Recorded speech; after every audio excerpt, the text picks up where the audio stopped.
Законот за јавно обвинителство чекор напред назад 2. Еден од клучните реформски закони за кој како што велеа од владата требаше да не ги отвори портите за преговори за влез во Европската унија, се уште без договор. Од опозицијата бараа да бидат испочитувани законските одредби и уставот, а не законот да се носи според самоволието на власта, велат од опозицијската ВМРО ДПМН. Адвокатот Панче Тошковски, кој учествувал во состаноците на работните групи, вели дека со овој предлог закон не се почитува хиерархијата која е вметната во законот.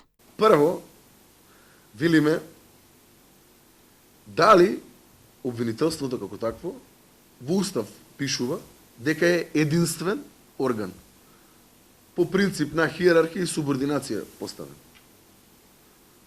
Да, вело, така пишува. Супер. Значи, ако е единствен орган кој што треба да функционира по принцип на субординација и хиерархија, тоа е една паралела да направам. Не може бебето да ја каже на мајката, мамо се, ја цуцла, ќе ја земам или нема да ја земам. Туку мајката му каже на бебето дали ќе ја земе цуцлата или нема да ја земе. Или па ако треба и обратно да правиме.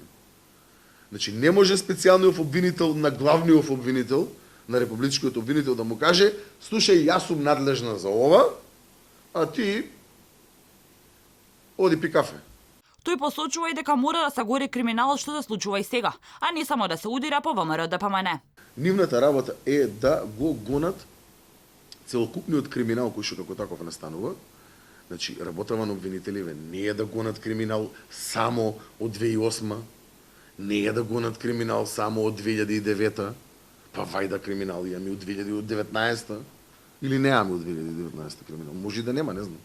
Или па има некој ваков кој што трае од 2008, ама само за поранешни функционери. Не и за сегашни. Може и ако се договориме дека тоа е работата на обвинителите, дајте ќе пишеме така. Дајте да пишеме, не знам. Обвинителите ќе гонат исклучиво криминал кога ВМРО да помене власт, точка.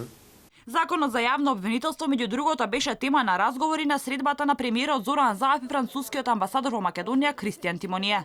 Заев истакнал дека биле силно посветени на практична имплементација на сите донесени закони и реформски чекори.